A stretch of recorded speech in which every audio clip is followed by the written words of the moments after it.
Esta semana, Ricardo Araújo Pereira sente-se angolano por causa do processo contra o jornalista Rafael Marques. João Miguel Tavares confessa-se netista para falar da candidatura de Henrique Neto a Belém e Pedro Mexia declara-se imune. Está reunido o Governo de Sombra. Ora viva, sejam bem-vindos no final de uma semana de campanha eleitoral na Madeira, onde as eleições de domingo abrem uma nova era, depois de Jardim.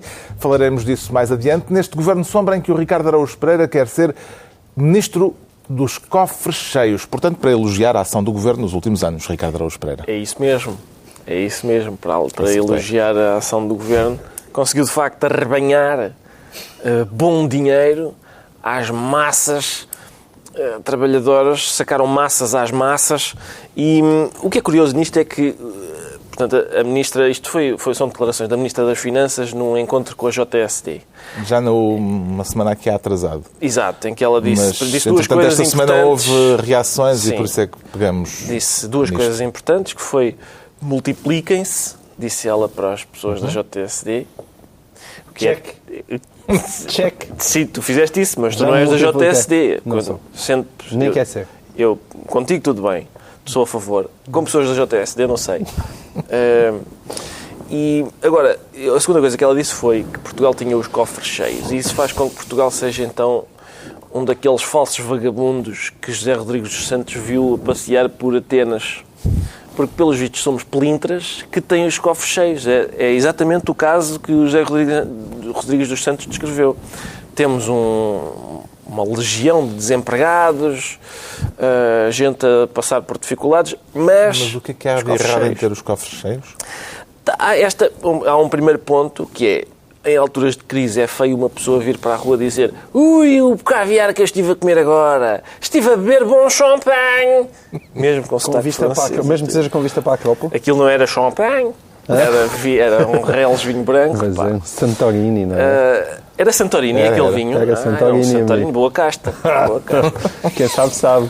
Mas, e depois, vamos lá ver, é possível que isto seja ofensivo para as pessoas que estão na fila de desemprego, saberem que há cofres cheios, mas que o subsídio de desemprego deles foi cortado. Por outro lado, é um incentivo para as pessoas das rendas excessivas da energia e para as pessoas das PPP que esfregam as mãos de contente a dizer: espera que há mais, de onde este veio há mais. A frase de Maria Luísa Albuquerque fez Manuela Ferreira Leite, na TVI, dizer que se lembrou do período do salazarismo. Parece-lhe uma comparação justa, João Miguel Tavares? A comparação justa não será, mas é absolutamente óbvia. E eu acho que, infelizmente, Maria Luísa Albuquerque sabe mais números do que propriamente de história de Portugal, porque é claro que aquilo dito daquela forma, embora a intenção seja simplesmente dizer não estamos depauperados como estávamos em 2011, mas é evidente que aquilo tem ressonâncias históricas num país que não assim há tanto tempo teve sob a égide do Estado Novo e com os famosos lingotes a encher no Banco de Portugal e o grande orgulho que era a quantidade de ouro que nós tínhamos na altura, e acho que ainda temos bastante. E é esse o problema. É evidente que fica-lhe mal dizer que nós estamos com os cofres cheios. Sente que há ainda uma outra parte que o Ricardo, da qual o Ricardo não falou, certamente por caridade para com a Ministra, que é, nós estamos com os cofres cheios de dívida. Ao contrário do que aquilo que o Ricardo está a dizer, aquilo não é propriamente dinheiro extorquido às massas depauperadas lusitanas. Aquilo é dinheiro pedido emprestado durante muito, muito tempo e de qual estamos a pagar juros. O que a Ministra diz é que se houver uma calamidade no mercado, Portugal consegue aguentar-se sem temos um pé de meia. E é evidente que isso não tem mal nenhum e é bom que tenhamos um pé de meia. Eu acho que são regras de prudência óbvia. A formulação é que foi infeliz e é evidente que um político tem que ter noção do peso que as palavras têm. Estamos politicamente perante um caso de substância ou perante uma questão de retórica? Acho que Pedro Mexia. Um político, um ministro... Se fosse um caso de substância, o Ricardo não falava. Exatamente, não trazia para aqui. Um ministro não é só um técnico e é evidente que o que a Ministra das Finanças disse, no sentido de termos um pé de meio, de termos um backup, de termos... é uma frase que em si mesma não é negativa e que, além do extorquir e dos cortes e não sei o que o Ricardo já falou, também há uma dimensão positiva, por exemplo, da melhoria da máquina fiscal, etc., da arrecadação de impostos, etc. Mas devia haver uma espécie de curso intensivo para quem quer a carreira política, de que há frases que não se podem dizer. O trabalho liberta. Trabalho liberta, orgulhosamente sós, coisas desse género. Para Angola em força. Para Angola, exato, rapidamente com força. Deles para cá. Não, de Angola rapidamente. De Angola rapidamente com força. E, portanto... ou chamar ao 10 de junho Dia da Raça, são aquelas coisas que, em princípio... Isso não aconteceria isso também. Nunca aconteceria. Isso do 10 de junho Dia da Raça. Que imaginação. Aquelas infabulações do poeta, não é? Portanto, há algumas frases que, de facto, e algumas expressões que os políticos deviam ter alguma noção histórica, como disse o João Miguel, daquilo que elas significam. A frase em si mesma não é em si mesmo uma frase ofensiva. Pode-se discutir exatamente o que é que está dentro do cofre. Pode-se discutir quão cheio é que ele está, etc. Mas que o Governo reclame isso por oposição ao Governo anterior, acho normal.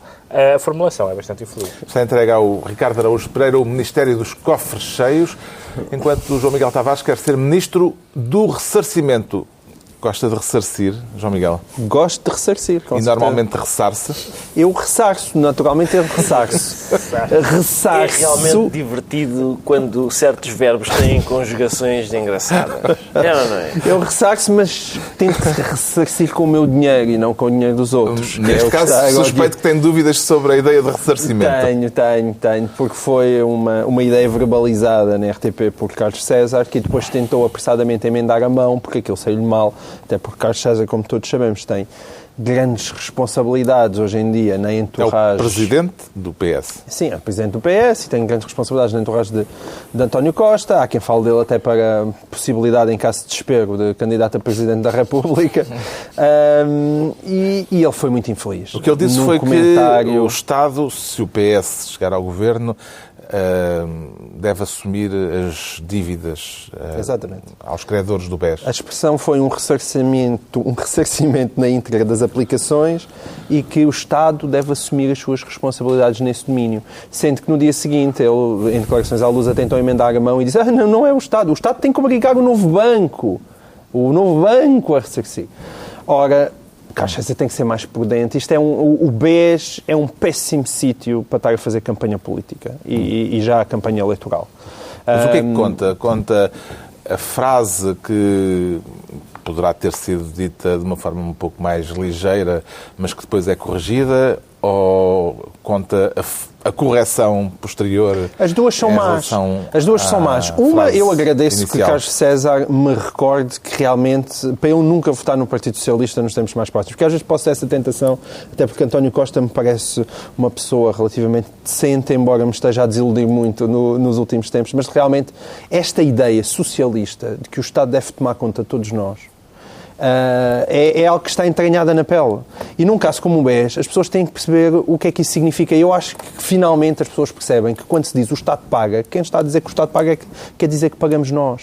E portanto o que ele tem que perguntar aos portugueses não é que se aquelas pessoas foram enganadas e se foram conduzidas em erro e quem investiu em papel comercial se foi conduzido em erro pelo Banco de Portugal, que pode ter sido, mas se é justo os portugueses, todos os contribuintes portugueses, estarem a pagar e basicamente a tomar para eles o risco de um investimento em papel comercial. Isso não pode acontecer. E, deixa-me só finalizar com isto, que é o pequeno problema que há uma coisa chamada BES e ninguém sabe o que é que aconteceu lá dentro.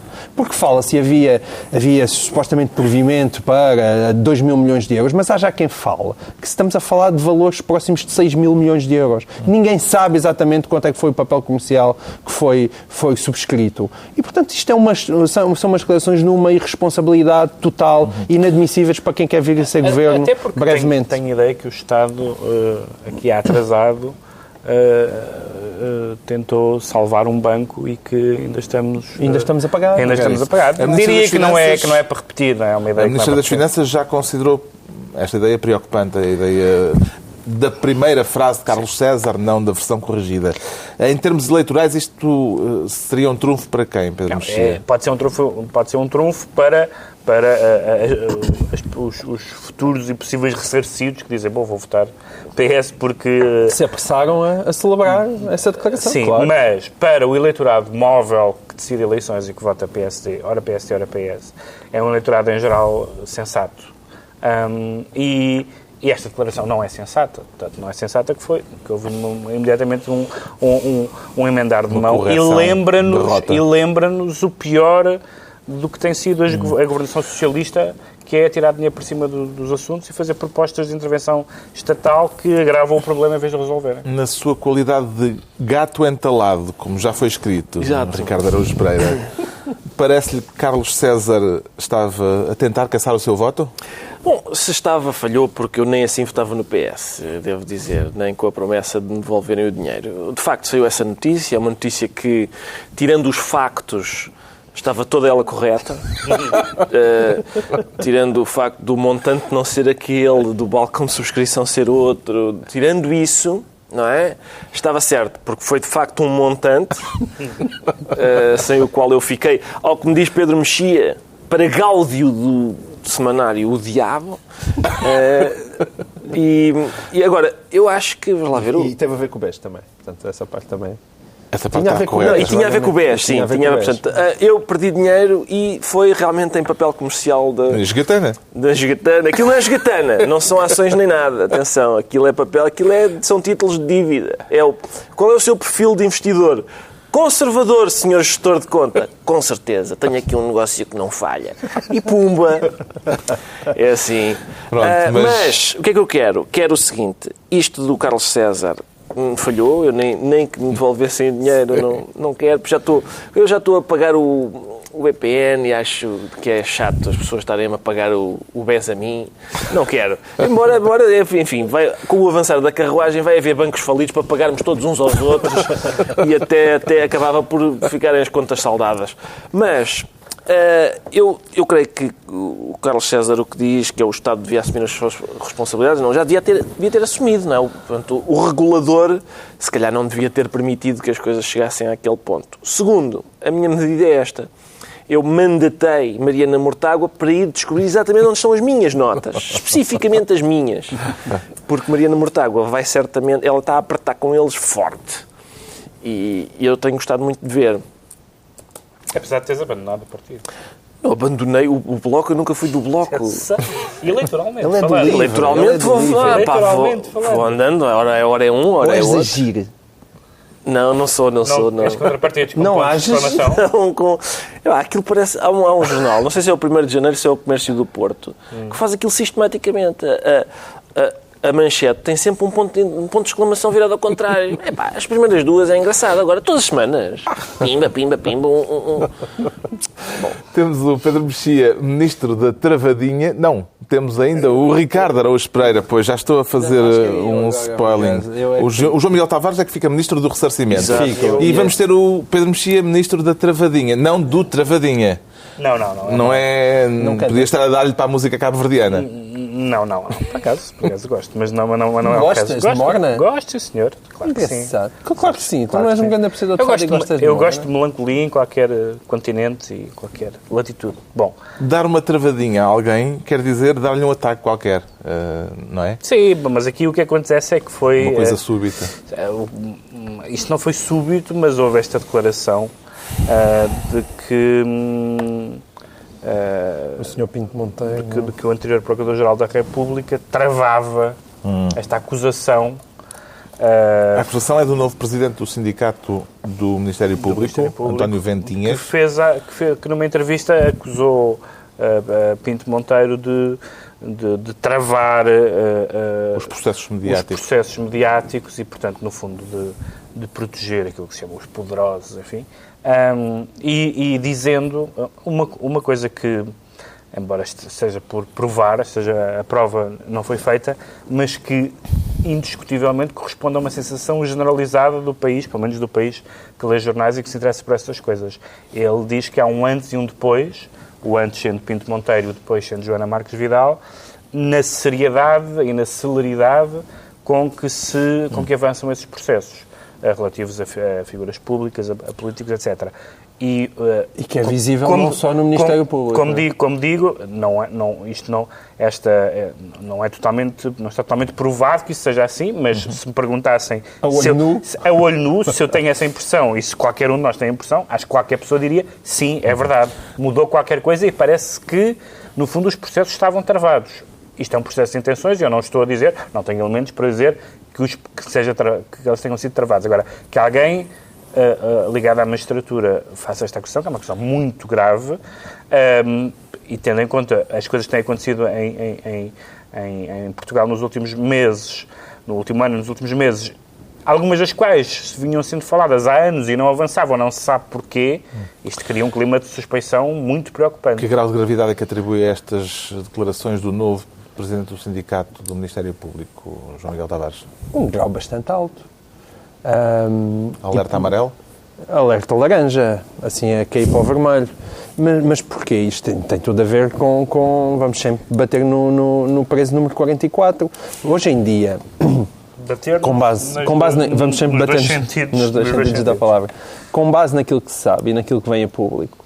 E vamos ver, hoje em dia o que já veio a público sobre o caso Sócrates já não é só jornais, não é?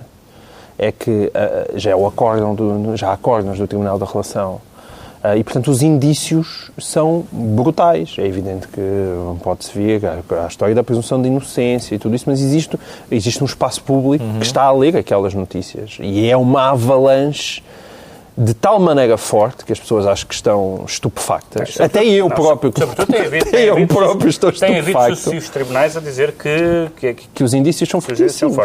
Os indícios são fortíssimos. Ora, qual é o problema? O problema é que era o Sr. Pinto Monteiro, que era chefe do Ministério Público, durante o consulado de José Sócrates. E se aquilo se vem a revelar como verdadeiro, das duas uma, ou Pinto Monteiro não viu, e tinha que ser bastante vesgo. Ou falaram mesmo de viagens... Não, ou falaram mesmo de viagens... Quando se encontraram. Ou falaram menos quando se encontraram e era completamente vesgo, ou então não falaram e as duas opções colocam-no em causa. A estas acusações, Pinto Monteiro não quis responder e diz que não quer dar publicidade a gente medíocre. Imagino que o Ricardo concorda com esta ideia de que dar publicidade é um erro. Com certeza, vender publicidade. Nunca desta? Não, era o que faltava. Já chega o que o BES me leva, não é? Mas... Chorãozito. São gatunos. E com razão. São gatunos. Tens razão para chorar um bocadinho. Eu já falou disto aqui há Paguem devem, bandidos. Bom, mas eu acho interessante. Isso só tem efeito no dia em que aparecer com uma pancarta. Com um cartaz, é verdade. Mas tu não tinhas cartas de conforto, foi o que te falou. Falta de conforto. Precisava de cartas de conforto. Precisava de cartas de conforto. Eu sou a favor desta lista VIP na Justiça, que fazia com que pessoas mediáticas não fossem apertadas. Liberta tribunais para julgar desgraçados, enfim, tem muitas vantagens isto. Tem muitas vantagens e não sei se é verdade, mas se for, dou os parabéns à Rainha da Inglaterra. Temos o Pedro Mexia, Ministro da Travadinha. Estão distribuídas as pastas por esta semana. Daqui a pouco, uma antevisão breve das eleições na Madeira, já sem Jardim. Agora o Ricardo Araújo Pereira declara-se angolano, mas não é para cantar o Angola é Nossa. Não, até porque Angola não é nossa. Angola é de meia dúzia de generais. Quero falar a gente sabe disso, não é? Do processo... Meia dúzia não, são 7 neste caso. São 7, no total são 7. 7 generais que processaram o jornalista Rafael Marques. Exato. E foi isso que o levou a sentir-se angolano. Foi, exatamente. Eu devo dizer que conheço pessoalmente Rafael Marques. Eu trouxe o livro de Rafael Marques, aliás. É um livro da Tinta da China, que aliás, a editora disponibilizou agora online gratuitamente para que as pessoas percebam de que é que se está a falar. A Tinta da China é uma excelente editora, pese embora algumas escolhas duvidosas no âmbito da direção, designadamente das coleções de poesia e de viagens, porque eu, lá está, sei elogiar, mas também sei criticar. Não é tudo bom. Mas vamos lá, isto não entra naquela história de não fazeres publicidade gratuita? Não, isso tanto faz. Eu sou amigo da editora, portanto não há problema. Mas, além de que apontei também uma crítica, como viste. Assinou a petição lançada pela Amnistia Internacional? Mas vou assinar, eu sou sócio da Amnistia, embora a Amnistia não ganhe o campeonato há muitos anos. Não tenho. A Amnistia não ganha o campeonato há muito tempo, mas eu sou sócio na mesma. E vou assinar essa petição. Como disse, eu conheço pessoalmente o Rafael Marques. E o Rafael Marques enfim, não há... se calhar a palavra coragem fica um pouco aquém daquilo que o Rafael Marques tem feito, porque, por exemplo, este livro tem aqui vários testemunhos sobre casos gravíssimos de violação dos direitos humanos em Angola. Fazer isso, por exemplo, a partir de Londres, digamos, seria meritório. Fazê-lo enquanto se vive em Angola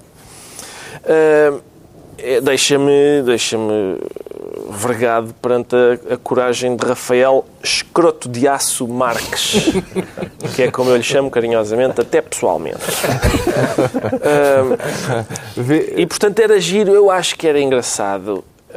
Portugal, se calhar, sei lá, no âmbito da CPLP, aquilo servia para alguma coisa, fazer alguma pressão. Talvez a Guiné Equatorial apoiasse. Sim, tenho a certeza que a Guiné também está horrorizada com estas violações dos direitos humanos e com o facto de mesmo este julgamento aparentemente violar a própria Constituição angolana.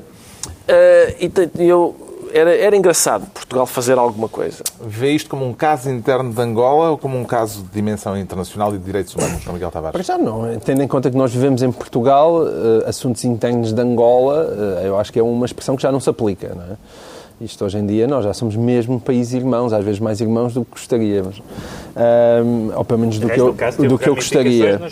E teve ramificações na justiça portuguesa. O livro foi editado cá, portanto é difícil. E o Rafael foram processados em Portugal primeiro, antes de processados em Angola. O caso foi arquivado em Portugal. Foi arquivado. Em Angola não, e em Angola depois tem aquele detalhe que está a decorrer à porta fechada. E é uma pena, portanto, o Tribunal em si já está com a porta fechada, convém que nós não fechemos ainda a porta em cima daquilo. Não está exatamente a decorrer porque o início do julgamento estava marcado para esta semana, foi adiado porque o Tribunal, alegadamente, esqueceu-se de notificar o Rafael Marques de que havia mais 15 acusações que ele não para sabia. Além das 9 que o tinham feito no Tribunal. Daquilo que eu li, os casos de calúnia e difamação são sempre à porta fechada, são julgados sempre à porta fechada em Angola. E ainda houve outro pequeno incidente que foi, havia uma multidão de jovens cá fora com cartazes que diziam, aliás, justamente, libertem o Rafael, prendam, mas é os generais, que é uma sugestão interessante. E muitos jovens foram detidos também. E essa coragem, de facto, isso eu quero também sublinhar isso, o que o Ricardo estava a dizer, é de facto uma coragem admirável de fazer isso em Luanda, não continuar lá, não desistir do país. Diz o nome completo dele, Rafael Escroto de Aço Marques. Que papel é que as autoridades portuguesas devem ter num caso como este?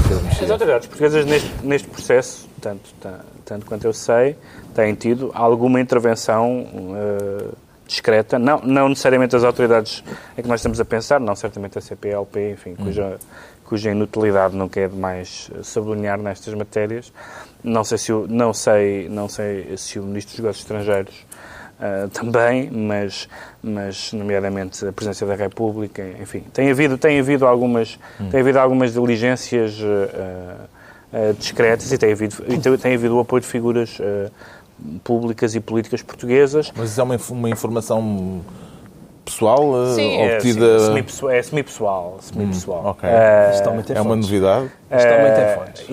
Embrulha, Carlos Vaz Marques. E tem havido, sobretudo, uma grande presença desta questão, não tanto quanto devia, mas na comunicação social e na opinião pública e publicada em Portugal, mais do que noutros sítios, porque... Em Inglaterra também houve... Começa agora. Guardian fez um começa artigo agora grande. A ver... Enfim, havia um bocadinho na... Isto, aliás, coincidiu com poucos dias de diferença com um prémio internacional que o Rafael Marques Justamente. Eu acho que a questão da amnistia, como se sabe, é sempre a intervenção da Amnistia, que é uma organização, é uma ONG internacional, tem um poder de projeção mediático deste caso que pode ultrapassar as portas da questão Portugal-Angola e, sobretudo, não parecer que isto é uma questão Portugal-Angola, o que seria absurdo, porque não, de facto o que tem a vantagem a Amnistia e outras organizações desse género é que as questões de direitos humanos nunca são questões do foro interno. Não existe isto. Direitos humanos são questões de interesse generalizado da comunidade mundial. Um dos problemas de Rafael Marques é o seguinte, lá está, se eu tivesse escrito este livro, se eu fosse angolano e tivesse escrito este livro, tê-lo escrito, sei lá, a partir do Alasca, ou assim, num sítio onde realmente os jornais não me apanhassem. Mas se me apanhassem, eu diria imediatamente, não, isto é ficção científica, eu gosto muito de ficção científica, isto é uma obra, ele não pode. Porque realmente tudo o que aqui está, as pessoas em Angola, quer dizer, basta andarem com os olhos abertos na rua e percebem que realmente o subtítulo é Corrupção e Tortura em Angola. Em princípio, as pessoas sabem que isto não é ficção. Está explicada a angolanidade do Ricardo Araújo Pereira. Agora, o João Miguel Tavares declara-se netista. Isso é ironia ou está mesmo de braço dado com Medina Carreira, João Miguel Tavares? Não é agonia. Nem é agonia, mas também não quer estar de braço dado com Medina Carreira. Nada contra Medina Carreira. Podes fazer muito pior do que Medina Carreira. Posso, mas eu prefiro estar de braço dado com outras pessoas. Se não se importam. Estamos a falar do apoio ao primeiro candidato presidencial declarado. Exatamente. E é um apoio importante. Medina Carreira apoia o socialista. Que apoia assim, o socialista, com certeza. O socialista Henrique Neto. É militante do PS, que eu saiba. E por enquanto. Exato, ainda não foi expulso. Mas Manuel Leque também não foi expulso. Portanto, o que ele está a fazer não é muito diferente do que outros já fizeram. Teve a graça de avançar de forma inesperada.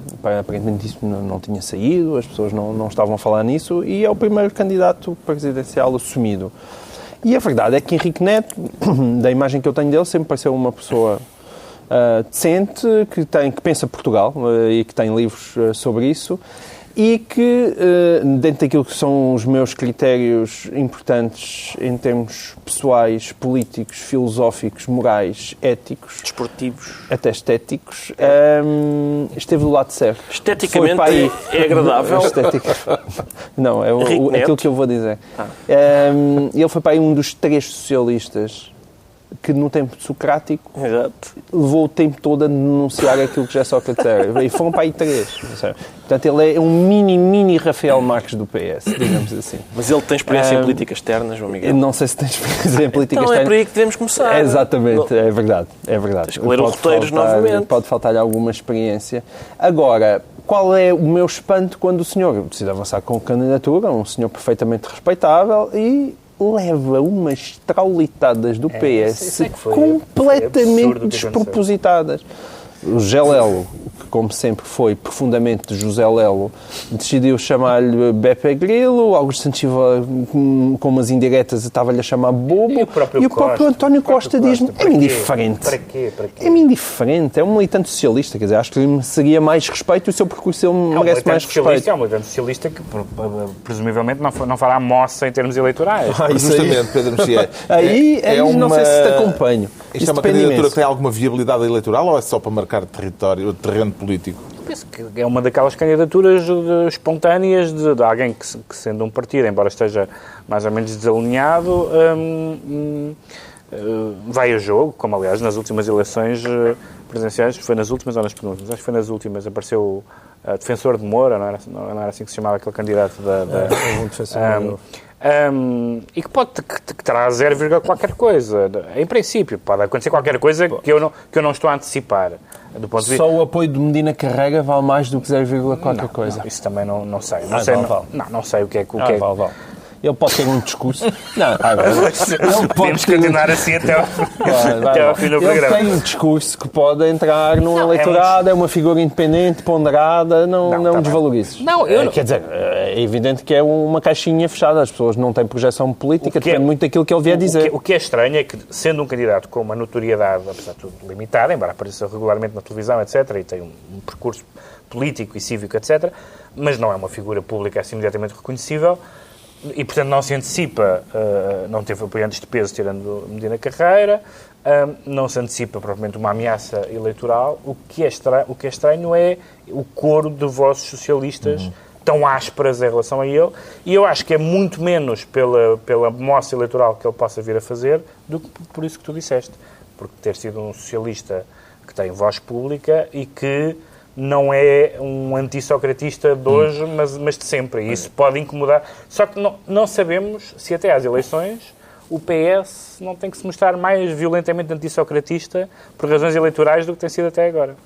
Veremos. Que lhe pareceram os pontos fracos e os pontos fortes de Henrique Neto ao apresentar a candidatura? Vamos lá ver. O ponto fraco é o facto de Henrique Neto ser enfim, pouco conhecido, digamos. Mas os pontos fortes são o geléu abominal. Isso é sempre uma coisa que fica bem a qualquer pessoa. Segundo, Henrique Neto é uma pessoa que não gosta de Sócrates e apoiou o seguro. Portanto, no momento em que falamos, é um indivíduo que esteve do lado certo da história, não é? Aparentemente, portanto, depois da desilusão do Costa. E tendo em conta que Sócrates está encarcerado,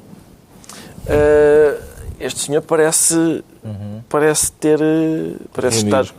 estar a reunir condições até de perspicácia. Nessa medida não se compreende muito bem este ranger de dentes que há nos seus camaradas de partido. Já sabemos então em que medida é que o João Miguel Tavares se declara netista. Por sua vez, o Pedro Mexia declara-se imune, mas não é com certeza por isso que vai deixar de se proteger, Pedro Mexia. Não, acho que as pessoas devem usar proteção. Este programa é visto por muitos jovens, portanto temos uma responsabilidade didática. Sobretudo as pessoas especialmente ativas como Pedro Mexia. Muito obrigado. Há quem também se sentisse imune e de repente tivesse perdido a imunidade. Não, aparentemente a imunidade, o levantamento da imunidade foi pedida pelo próprio. Segundo ele, segundo Marinho e Pinto, a imunidade que o Parlamento Europeu levantou foi pedida por ele, embora ele diga que vai ser julgado como um criminoso. Não vai ser julgado como um criminoso, vai ser julgado como uma pessoa. Acho estranho. Todas as pessoas são julgadas como um criminoso. Há uma queixa, há uma acusação. Para ex-bastonário da Ordem dos Advogados. Não parece assim de um rigor. O Parlamento Europeu levantou a imunidade parlamentar a Marinho Pinto para ele ser julgado pelo crime de difamação. Sim. Contra antigos funcionários da Ordem dos Advogados. Sim, na altura em que ele era bastonário e em que ele... E parece-lhe uma decisão correta esta de levantarem a imunidade parlamentar? Não se trata a imunidade parlamentar serve essencialmente para proteger as pessoas no exercício das suas funções e dos atos e de declarações também praticadas ou preferidas no exercício das funções. Isto não tem a ver com o período em que ele era deputado europeu, mas com o período anterior. É discutível, aparentemente ele não... É discutível, claro que é discutível, mas ou seja, se fosse um ato que ele tivesse praticado enquanto eurodeputado, acho que é de alguma prudência não haver esse levantamento da imunidade, porque senão processa-se os políticos todos. Mas ele praticou algum ato enquanto eurodeputado? Não, já deve ter ido a umas reuniões e umas comissões e tal. Bom, mas o que é que aconteceu? Ele tinha, inaugurando inaugurando não, infelizmente não foi o que inaugurou, mas prosseguindo este caminho da justiça portuguesa que levou a que há pouco tempo um advogado mandasse uma jornalista tomar banho, porque cheirava mal, dizia ele. O Marinho Pinto chamou uma barata tonta à Ministra da Justiça, quando era bastonário, e, portanto, enfim, o nível em que os agentes da Justiça começaram a discutir em Portugal foi esse, e depois, numa altercação com quem agora o processa por difamação, usou uma das suas cartadas favoritas, que foi a luta de classes no mundo da advocacia, e que disse que só são punidos com infrações disciplinares os advogados modestos e de província, no qual ele aparentemente se incluía. Não creio que Coimbra seja província, certamente Coimbra não gostaria disso, mas mais do que a questão da imunidade, este episódio recordou-nos como é que chegámos a este caminho em que magistrados, juízes, bastonários, advogados utilizam este tipo de linguagem que acaba de uma forma verosímil em tribunal. Isto é boa ou má publicidade para Marinho e Pinto, João Miguel Tavares? Não, o Marinho Pinto já não precisa de publicidade, não é? Ele já é suficientemente conhecido e acho que é suficientemente truculento para dispensar mais isto. Não vejo propriamente que isso tenha um grande impacto, digamos assim, na sua candidatura a todos os cargos disponíveis da nação. Do papado. Incluindo, exatamente. Eu acho que ele ainda não anunciou, mas eu acho que ele vai às legislativas e também às presidenciais. Tudo o que mexe, tudo o que mexe, ele está lá. Eu não sou, de qualquer forma, quanto a crimes de difamação, eu acho que eles devem mesmo ser reduzidos assim ao mínimo. De acordo. Mínimos, Estou de acordo com isso. Estou de acordo com okay? isso. Mas não era, como sabes, não era esse o meu ponto. Eu sou muito pela liberdade da linguagem, a não ser em casos claro, obviamente evidentes. Agora, também acho, no caso em particular, que a imunidade serve para proteger as pessoas enquanto estão no seu cargo, de estarem constantemente na barra do tribunal e não por, em tempos, terem feito X ou Y e depois, com a habitual lentidão da justiça portuguesa, isso vir a ter implicações posteriores. Isto vê-se como uma questão de ordem política ou de ordem judicial, Ricardo Araújo Pereira? Bom, eu creio que talvez uma mistura das duas. E ainda uma questão de ordem religiosa também. É importante não esquecer essa dimensão. Vamos lá ver, eu creio que, em primeiro lugar... que há uma imitação aí por trás. Não sei bem, não sei quem é que estou a incorporar, mas há aqui para já, Marinho Pinto é um homem que tem experiência em política externa e pode ser, creio eu... Não tinha, não é? Teve agora, não tinha, mas teve, mas agora é deputado no Parlamento Europeu. É verdade. Tem experiência e pode ser o primeiro candidato a Presidente da República que vai disputar umas eleições legislativas. Porque é possível isso acontecer. Atenção, como as eleições são muito perto umas das outras, tens razão. Ele pode já ser pré-candidato à presidência, ou até mesmo candidato à Presidência da República. E fazer a rodagem nas legislativas. Fazer a rodagem, sim, do Citroën nas legislativas. E nessa medida...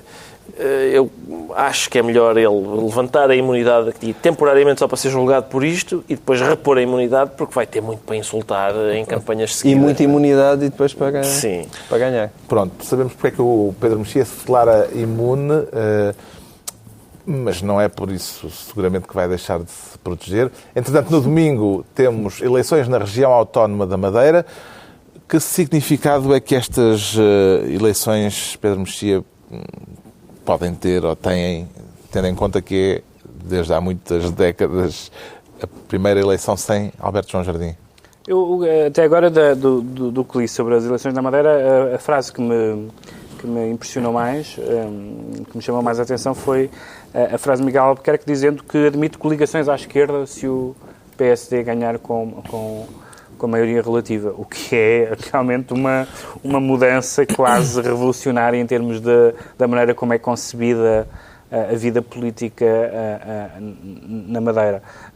Eu acho que até agora os sinais que nós temos tido de que, mais do que, isso é que é o mais importante, mais do que ganhar o PSD ou ganhar a coligação da oposição, é virar a página do jardinismo. Eu acho que isso, pelo que temos visto de Miguel Albuquerque, está, parece-me, assegurado se o PSD ganhar e se o PSD perder, por maioria de razão. O jardinismo está, de alguma forma, em equação nestas eleições, João Miguel Tavares? Quer dizer, podem-se tirar ilações sobre um julgamento político tendo em conta que uma das personagens principais desta campanha foi um cão pisteiro chamado Kiko, que é um São Bernardo, pelo qual o macho anda a passear o cão porque diz que fareja a corrupção. Portanto, eu acho que o jardinismo e os seus procedimentos é evidente que é impossível não estarem em causa.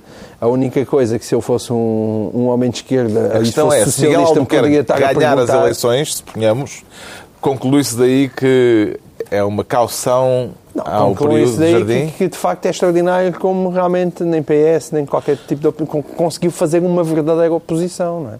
Porque só ao fim de 30 anos o PSD ainda tem, se calhar, uma hipótese de chegar outra vez a uma maioria, ainda que Miguel Albuquerque exatamente, o que eu estava a sugerir era isso, é que não há nenhum herdeiro de Alberto João Jardim a concorrer nestas eleições. Nesse aspecto eu acho que isso é positivo. Acho que é mais positivo neste contexto do que negativo para o PSD. E isso, aí houve alguma inteligência, acho eu, também do próprio PSD em optar por Miguel Albuquerque. Agora, quando se olha para o PS, é de facto uma coisa de uma grande impotência, não é? Ou seja, o jardinismo ainda mexe. E o legado do PSD na Madeira é um legado fortíssimo. Tem sentido saudades de Alberto João Jardim nesta campanha madeirense, Ricardo Araújo Pereira? Eu creio que não há razão para isso, porque, vamos lá ver, certo que o Miguel Albuquerque não é o Alberto João Jardim, nem sequer é um Delfim e tal, mas o PSD tem responsabilidades, não é? Eu tinha uns tios que tinham um cão no norte. E era um São Bernardo também? Não, era um pastor alemão, que era o Fidalgo. E chegava à corrupção? E o Fidalgo, infelizmente não, o Fidalgo estava preso na ponta de uma corrente. E às vezes o meu tio soltava o Fidalgo. Pá, e o Fidalgo nos primeiros minutos ficava maluco e ia explorar os outros sítios e tal. Mas depois, mesmo sem estar preso pela corrente, voltava ao sítio onde estava preso pela corrente sem sair dali. Nesta metáfora... Bonita? O povo madeirense é o Fidalgo. Não é uma alegoria? Sabes que essa é a reflexão mais direitista que já fizeste até hoje? Está bem, mas vamos abstrair-nos disso. É direitista porque o cão era de direita. Porque tens uma perspectiva perspectiva muito negativa sobre a natureza humana. Do cão, isto é um cão. A servidão, não, isso é uma metáfora sobre a servidão voluntária. Está bem, mas é do Fidalgo, não é do ser humano. O que é que acontece aqui? Aliás, é para tu desejares que o povo não se comporte O como um Fidalgo. O povo madeirense agora saiu-lhe a corrente, que era o Alberto João nesta metáfora, mas ele continua ali confinado àquele espaço do PSD. Mas ele quer a libertação. Quer a Está libertação dizer, do Madeira, povo. não sejas Fidalgo. Se não sejas E há Fidalgo. muito Fidalgo na Madeira. Já estamos na altura dos Obrigado, decretos. João Miguel. Nada. E o Pedro Mexia, muito a propósito, Está-me a atravancar as Eu metáforas. volto aos o Pedro Mexia decreta canzoada. Canzoada. O Fidalgo? Não vou Mas votar. não é do Fidalgo ou o Kiko? advogado Araújo. Não é de João Araújo, é porque entramos esta semana, se calhar já tínhamos entrado, se calhar já tínhamos entrado há muito tempo, mas já na etapa Sopranos, da série de televisão, porque mataram o cão do juiz Carlos Alexandre atirando veneno para ratos para o quintal, e o cão agonizou durante semanas e morreu. E evidentemente que não... Já lhe tinham atropelado a mulher e posto uma pistola em cima da fotografia dos filhos, por isso já... Exatamente. Assim. E, portanto, evidentemente que isto não é atribuível nem a José Sócrates, que é o processo mais mediático que ele tem entre mãos, nem aos advogados dele, nem sequer aos seus defensores e admiradores. Mas é que certamente atribuível a um maluquinho socrático qualquer. Isso é indiscutível. Uma pessoa que fez isto pode ser evidentemente um espontâneo, certamente ninguém o mandou fazer isto. Num twist qualquer da série pode descobrir-se que ele julgou outro caso qualquer e que é um maluco de outro julgamento. Pode ser outro julgamento. Sim, pode ser, mas tendo em conta que... Estou só a Tendo em conta que não tem tentar havido, apesar de tudo, romancear um pouco mais. comentadores a defender outros arguidos ou suspeitos ligados a Carlos Alexandre com esta veemência. Não tem havido hinos, já vamos falar disso. Spoiler. Não tem havido hinos sobre outras. Ou seja, tem havido uma paixão, o caso Sócrates desencadeia uma paixão, portanto é de supor, do ponto de vista da presunção de que isto foi um socratista enlouquecido, coisa de que Sócrates não tem culpa, mas há muitos socratistas enlouquecidos, todos nós conhecemos, pelo menos 25. E, portanto, isto atingiu umas proporções um bocadinho sicilianas, francamente. O João Miguel Tavares decreta despojamento intelectual. Despojamento intelectual, porque eu acho que por esta altura as pessoas já sabem todas o que é que eu acho sobre José Sócrates, mas até eu me espanto de dizer, não. E às vezes se vergonha. E às vezes em Espanha, que bonito, uma sensação do bar. Mas o que se passou foi o seguinte...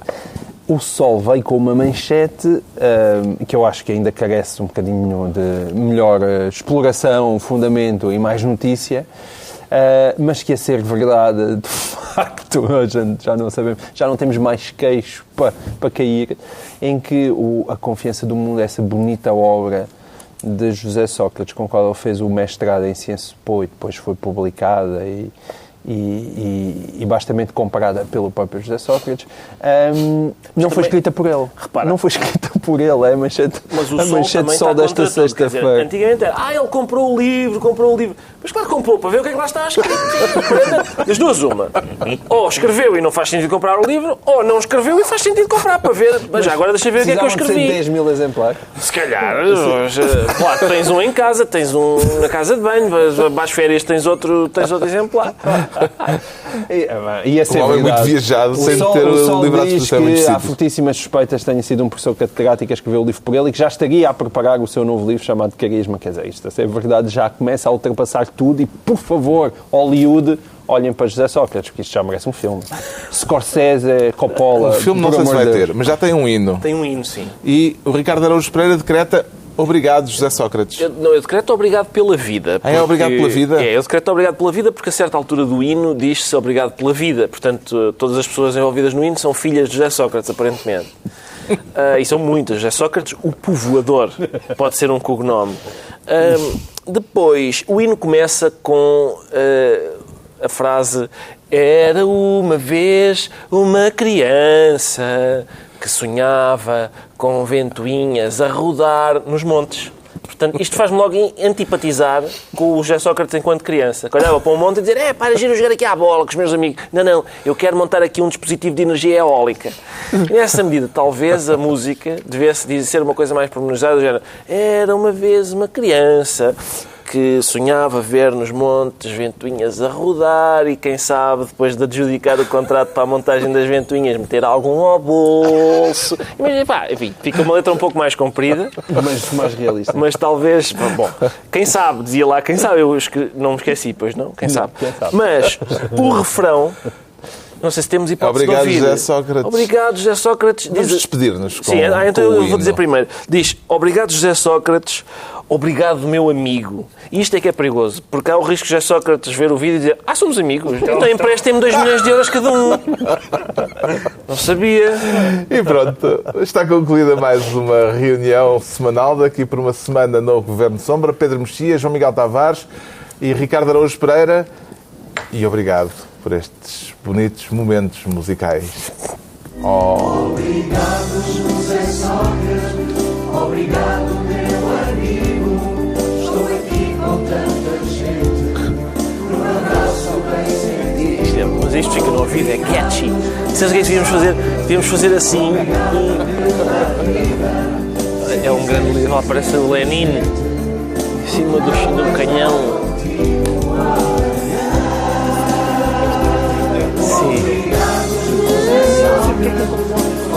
Não, mas já dá para fazer um festival de canção só sobre hinos de apoio a Sócrates, ver qual é o melhor.